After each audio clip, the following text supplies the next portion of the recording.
নমস্কার বন্ধুরা, স্বাগত জানাই আমার এইচডি টেকনিক্যাল এডুকেশন চ্যানেলে। যদি আমার চ্যানেলে নতুন হয়ে থাকো তাহলে সাবস্ক্রাইব বাটনে ক্লিক করে পাশের অ্যারোতে ক্লিক করে অল সিলেক্ট করে রাখুন, যাতে আমাদের নোটিফিকেশান সবার আগে আপনার কাছে পৌঁছে যায়।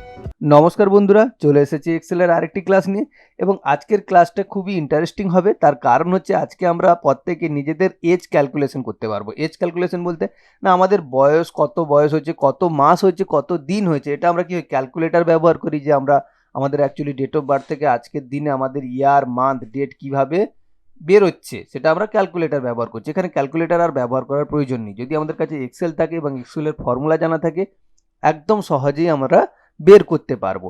দেখো, আমি তোমাদের এক্সাম্পল হিসেবে দিয়ে রেখেছি, কিছু নাম দিয়ে রেখেছি এবং তাদের ডেট অফ বার্থগুলোও জোগাড় করে রেখেছি এবং আজকের দিনের ডেট দিয়েছি। এবার আজকের দিনের ডেট তো সবসময় চেঞ্জ হতেই থাকবে, তো সেক্ষেত্রে তুমি শুধুমাত্র আজকের দিনের ডেটটাকেই চেঞ্জ করে দেবে, অটোমেটিকলি ইয়ার মান্থ ডেও চেঞ্জ হতে থাকবে।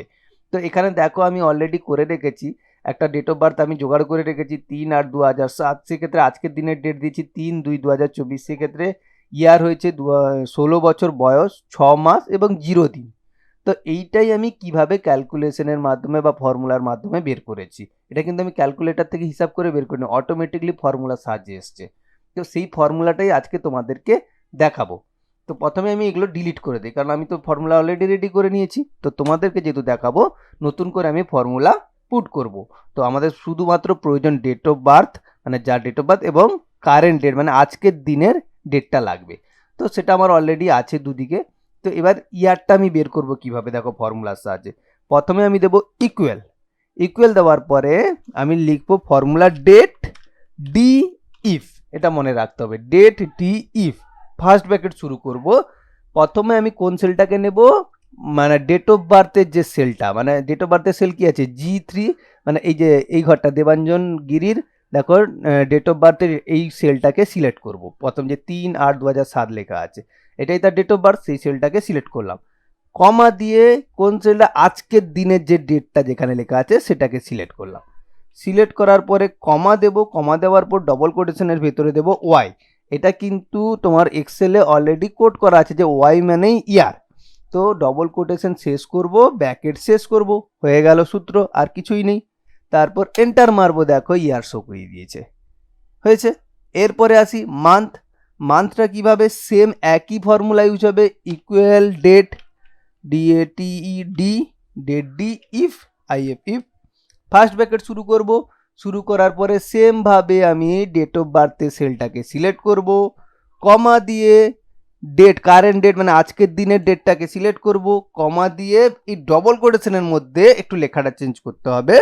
প্রথমে যেহেতু আমি ইয়ার বের করে নিচ্ছি, তার জন্য ইয়ার একবার টাইপ করে দিতে হবে। তারপর এখানে আমার দরকার মান্থ, তার জন্য এম প্রেস করে দিতে হবে। মানে ইয়ারটা, ওয়াইটা আগে কেন প্রেস করলাম, তার কারণ আমি বলেই দিচ্ছি এক্সেলকে, ইয়ার আমার বেরিয়ে গেছে, তারপরে মান্থ দিয়ে দিয়েছি এম। এম ওয়াই এম দিয়ে দেওয়া মানে এক্সেল বুঝে নেবে ইয়ার অলরেডি বেরিয়ে গেছে এবং আমি চাইছি মান্থটা বের করতে, এবং ডবল কোটেশন শেষ করব, ব্র্যাকেট শেষ করব, এন্টার মারবো। দেখো 6 মান দেখিয়ে দিয়েছে। এবার ডেটা কি হবে, তো ডেটাকে বের করানোর জন্য প্রথমে ইকুয়াল দেব, তারপরে দেব ডেট, ডেট ডি, আবার দেব ইফ।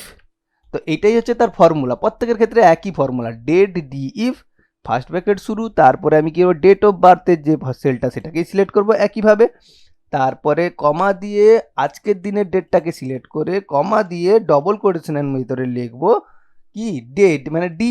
কিন্তু ডির আগে যেহেতু আমি মান্থ বের করে দিয়েছি, তার জন্য আমাকে এক্সেলকে জানিয়ে দেবো মান্থ অলরেডি বেরিয়ে গেছে, তারপর আমি ডি দিতে চাইছি, মানে এম ডি মানে মান্থ অলরেডি বেরিয়ে গেছে, তারপর ডি প্রেস করেছি মানে ডি টাইপ করেছি, মানে ডিটা আমি চাইছি, মানে ডেটটা আমি চাইছি। ডবল কোটেশন দেবো, তারপরে ব্র্যাকেট শেষ করে এন্টার।